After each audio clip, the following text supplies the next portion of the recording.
Try it tonight and see if it will not prove itself in performance in the not distant future. There is no limit attached to it. Now let me give you one most encouraging thought from John's first letter.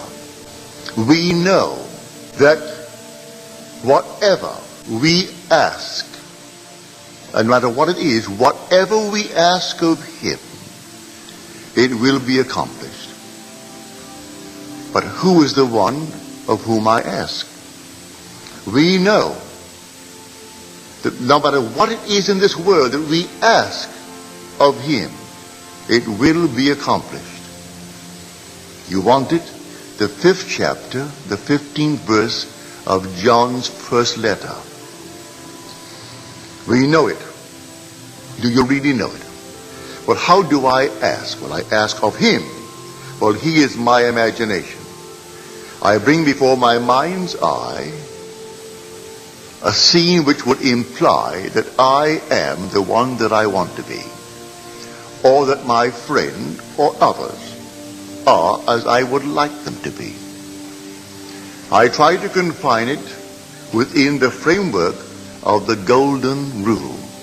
That is, doing unto others what I would love them to do unto me, and not to go outside of that rule. It's such an easy thing to practice. Would I like the good that I ask of them? Yes. Like it for myself? All right, then ask it for them. Bring them before your mind's eye and dare to assume that what you are seeing in your mind's eye is true. Now there is a definite technique to it. A simple technique. If I can share with you what I do, and it works, I bring them into my mind's eye and I work myself up into an emotional state. It's like a peculiar rhythm. I breathe in and breathe out and breathe in and breathe out, and suddenly I reach a certain point, and then one deep inhalation as though I am setting it up in a time exposure before my own mind. I set it up and all of a sudden I have a deep inhalation and every pore of my being explodes. And then I do nothing beyond that. It's taking that scene and setting it up in a time exposure before the eternal event. And then I explode it and then let life develop it. And life develops it. And then I get the call, or I get the wire, or I get a letter confirming that which I did.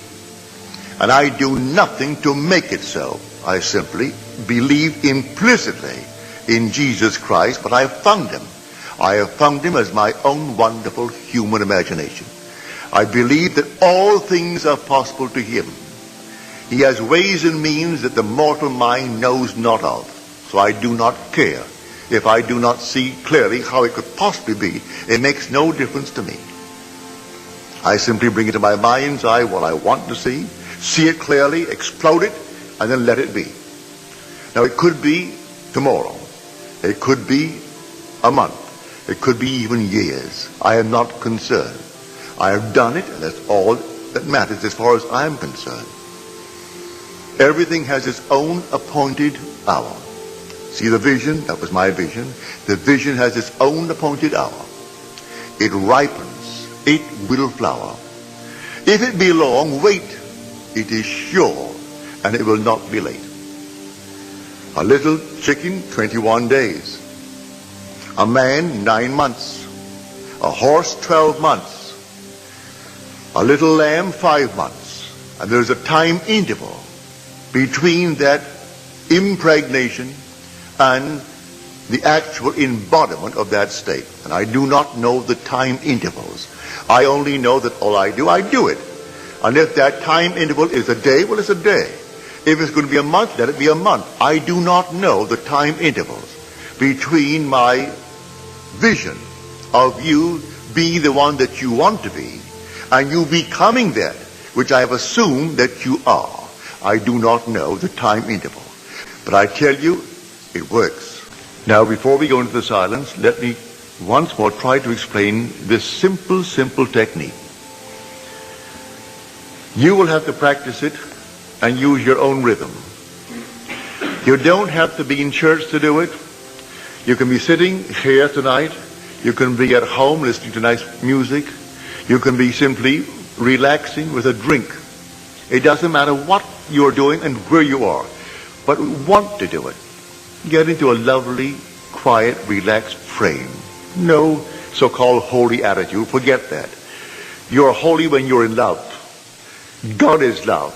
So you would love it for someone else. That is all that you need. That mood. Wouldn't it be wonderful if she actually had it? If he had it? If they had it? Also, you know exactly what you want now. And then you imagine you are seeing them. You can see them in your mind's eye and see them vividly. And then breathe yourself into a rhythm. They're telling you that they have it. And you're getting yourself worked up emotionally because they're telling you that they have exactly what you know they would want in this world. And then you reach a certain point and you explode. Something actually goes out of you. It's power. You work yourself up into a certain emotional state and then suddenly you explode. And you feel everything go out. And you cannot repeat it. There's no desire to repeat it. It was an actual psychic, sexual act. But there's no physical act. There is no evidence of any physical act. But it's the same thrill that you would were it a physical act. Work yourself right up into that state and then let it go. And do not raise one finger to make it so, any more than you would after impregnation. What can you do after pregnancy is taking place? Nothing. Leave it alone and let it take place in its own good time. Now let us go into the silence.